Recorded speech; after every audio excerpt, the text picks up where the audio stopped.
Pois bem, povo de Deus, vamos lá para mais uma meditação da palavra, né?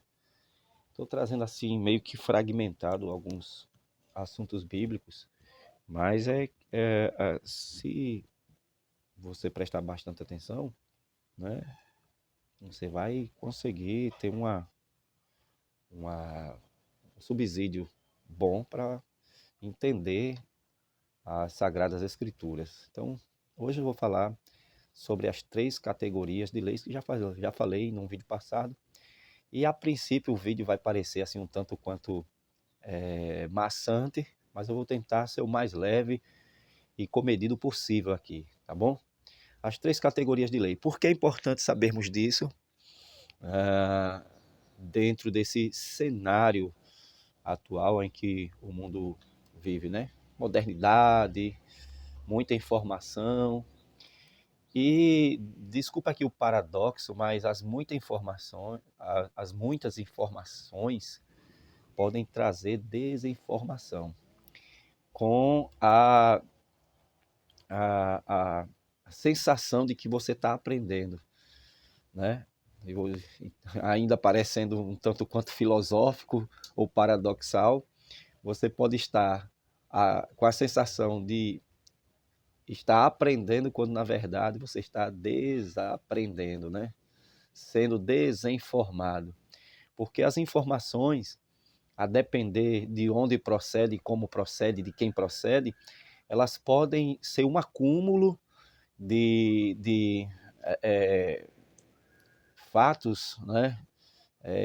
Conteúdos que acabam por ser falsos, né? Falácias, sofismas, que vão iludindo ali a sua mente e lhe dando a sensação de informação, quando na verdade você está sendo desinformado, né? Então, não é porque alguém conhece muito que essa pessoa ela está vivendo a verdade ou falando a verdade, né? Ela pode ter um conteúdo vasto, mas de coisas que de repente são mentirosas, né? Heresias, coisas heréticas, né? Então nós temos que ter cuidado com isso aí. Então eu proponho você sempre acompanhar pessoas confiáveis, né? No caso, você quer estudar uma boa teologia, Hernani Santos, Josué Brandão, Josué Gonçalves, para quem tem interesse com a família, Adalto Lourenço, né? No aspecto científico, tal, um cara muito bom. Hernandes Dias Lopes. Esses são os nomes que a princípio me vem à mente, confiáveis, que você pode estudar e pesquisar e ler livros, que você vai ter aí um conteúdo muito bom. O professor de filosofia aí, que é um homem notável, né, o Olavo de Carvalho. E o último dos últimos, o verme do carrapato, este que vos fala, tá certo? Então, as 3 categorias de lei, para não ficar aqui só embromando. Tô com a camisa do São Paulo, mas eu sou tricolor carioca, o Fluminense. Mas tenho um carinho eterno pelo São Paulo desde pequeno, porque uma época, não sei por que razão, lá em casa só passava Bandeirantes, e a Bandeirantes só cobria o campeonato paulista. E aí eu porque queria acompanhar o meu time de coração, que é o Fluminense, né? Aqui no estado é o Sergipe. E de repente eu achei aquele time bonito, né? Também chamado de tricolor, também tinha 3 cores, que é o São Paulo. E comecei a acompanhar e comecei na década de 90, Raí, Palhinha, Miller, né? Os menudos do Maracanã, do Morumbi. E aí tomei um carinho grande pelo São Paulo. Tenho minhas camisas, material de São Paulo, mas a minha paixão eterna é o Fluminense, né? Então, só para ficar, mas eu deixo aqui bem claro que o São Paulo é o meu terceiro time aqui. Na Europa todo mundo sabe, né? É a Juve, a La Vecchia Senhora. Vamos lá. As 3 categorias de lei. A lei de Deus, muita gente acha que se limita aos 10 mandamentos, né? Que ali é o decálogo, já falei aqui em outra ocasião. E eu gostaria de mostrar aqui algumas coisas que eu acredito ser importante, para você ver que eu não estou assim criando falácias, né? Aqui está um comentário, por exemplo, não sei se dá para ver direitinho aí, comentário judaico do Novo Testamento, né? Comentário judaico do Novo Testamento, né? Alguns materiais aqui que eu tenho que nos ajudam a compreender, né, melhor a Bíblia, e vou falar pautado nisso. Os 10 mandamentos, o decálogo, né? Não sei se vai ficar legal aqui na luzinha da minha filha, mas eu vou tentar fazer. Vamos supor que aqui seja as tábuas dos 10 mandamentos. Vou aqui fazer aqui. 10 mandamentos. Não matarás, não adulterarás. Não fingir. Certo? As tábuas dos 10 mandamentos. Eram 10. Certo? 1, 2, 3, 4, 5, 6, 7, 8, 9 e 10. Supor que essas linhas do meio sejam os 10 mandamentos. Aqui, o quadrado é a tábua dos 10 mandamentos. Beleza?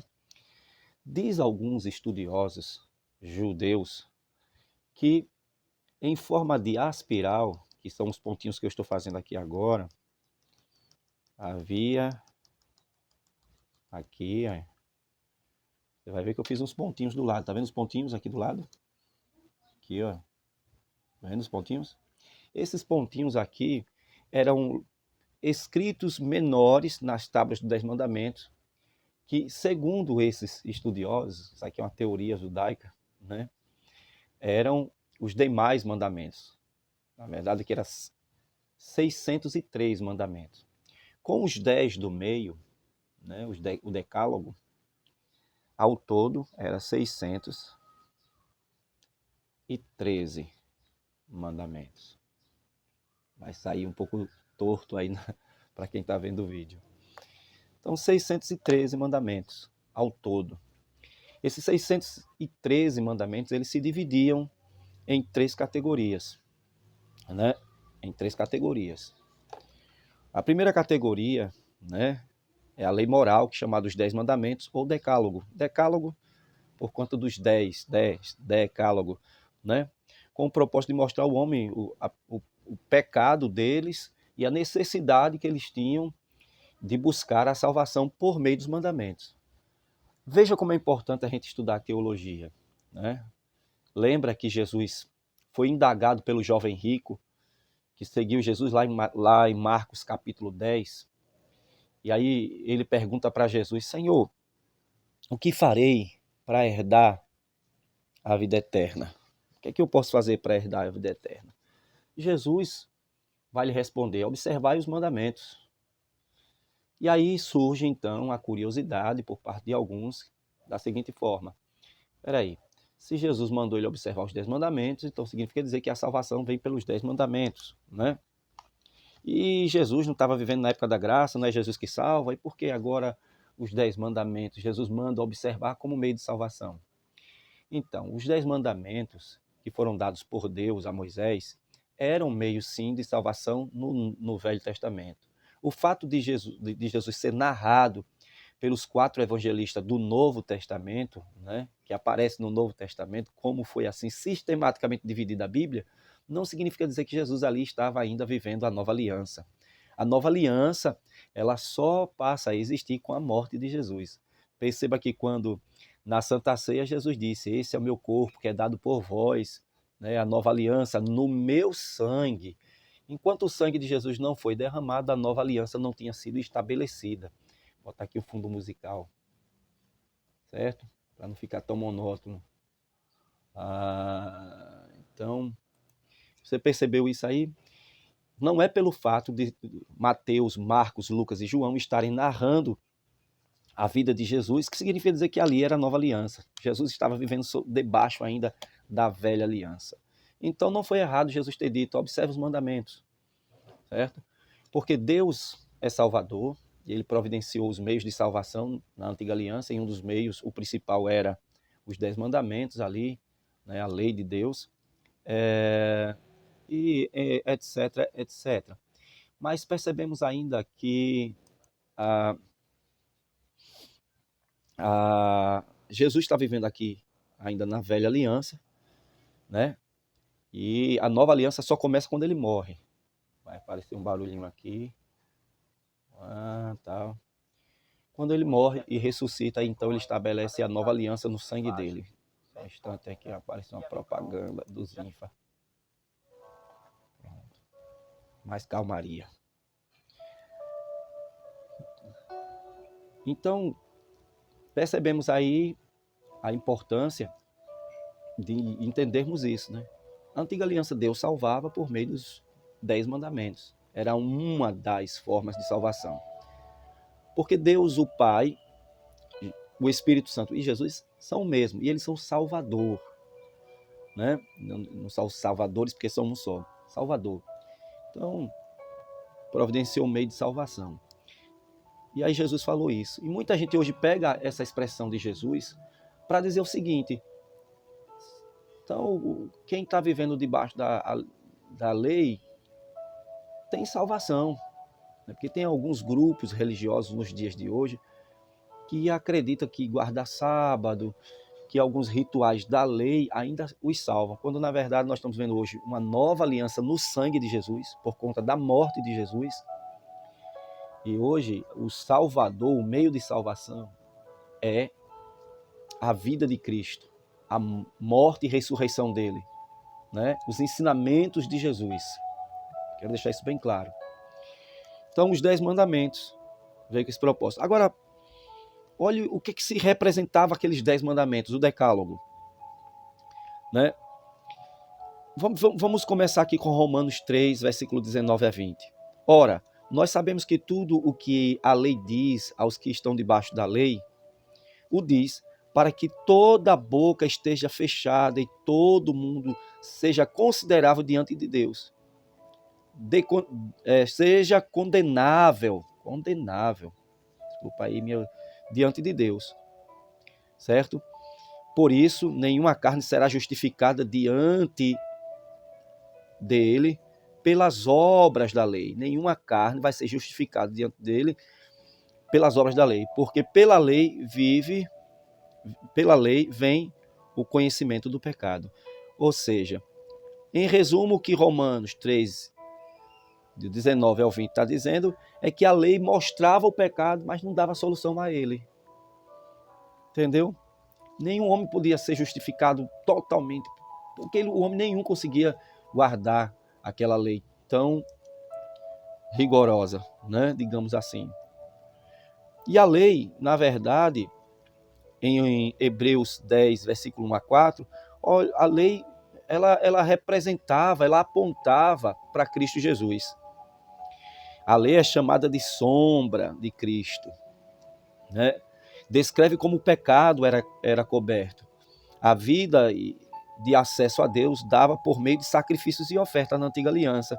Né? Os sacrifícios não podiam remover os pecados, apenas cobria os pecados. Cobrir não é tirar. Então, o camarada cometia um pecado antigamente, o que é que acontecia? Ele tinha que matar um boi, dar alguma oferta, né? Cabra, pombo, para que aquele sangue, que já era uma representação do que Jesus faria na cruz por nós, cobriria, mas não ia remover, não ia tirar o pecado. Olha o que diz Hebreus 10, versículo 1 a 4. Tendo a lei a sombra dos bens futuros. Sombra dos bens futuros aqui é Jesus Cristo. A lei era uma sombra, né? Você vê que a sombra, ela é sua, que não sei se aparece a sombra minha aqui atrás, mas aqui, olha ela aqui escondidinha, aqui, olha eu aqui, olha. Certo? É minha, mas não sou eu. Pertence a mim, mas não sou eu. Você pode ver que, se você olhar para mim, a sombra, você não vai ver meus olhos, você não vai ver minha boca. Então, a lei, ela não trazia a imagem exata do caráter de Deus, quem de fato Deus é, a essência de Deus. Ali era uma parte do caráter de Deus. Né? Mas aquela lei, ela apontava a Cristo. Né? Ela não era a imagem exata. Pode ler aí Hebreus, capítulo de número 10, versículo 1 até o versículo 4, que não era a imagem exata das coisas. nunca pelos mesmos sacrifícios que continuamente se oferecia a cada ano para aperfeiçoar os que se chegavam a Deus. As pessoas se chegavam por meio de sacrifício, de outra forma teriam deixado de oferecer, porque a purificação dos, dos ministrantes nunca mais teriam consciência do pecado. Neste caso, os sacrifícios, veja aí, porém, cada ano que se fazia e etc., não tinha o poder de remover pecado de ninguém, porque é impossível que o sangue de touros e bodes tirassem pecado. Estou fazendo aqui uma paráfrase, viu? Hebreus, capítulo 10, você pode comprovar isso aí. Então, a lei não podia, essa lei dos 10 mandamentos, ela não tinha como salvar ninguém, entendeu? Ela apontava para o erro, ela cobria ali provisoriamente o erro das pessoas. Era só por um tempo. E a pessoa tinha que depois sacrificar novamente. E aí a gente vai para outra lei, que é uma lei social, né? Que é a lei cerimonial, tá certo? Que tratava do culto, de como se deveria adorar, aonde, a tenda do encontro, etc, etc, etc. Então, esse período, ou essa lei, melhor dizendo, é a lei chamada lei cerimonial, né? E depois vem as leis civis, né? As leis civis, que são aquelas leis que falam sobre as questões relacionadas a o certo e errado, né? As leis criminais ali entre o povo, estupro, aborto, necromancia, e outras coisas mais. Então a gente percebe aí que toda essa questão de leis, todas elas já representavam Jesus, né? Quando Jesus vem, Jesus não removeu essa lei. Jesus espiritualizou. Tirou das tábuas e implantou no coração do homem, mediante a presença do Espírito Santo. Então hoje quem segue a Jesus, por conta do amor de Jesus, essa pessoa não quer matar, roubar, mentir. Ela espontaneamente adora a Deus, né? Porque tudo que era uma exigência na lei passou a ser em Cristo algo espontâneo. Não é legal isso? Então hoje fazemos por amor, fazemos porque somos e não fazemos para ser.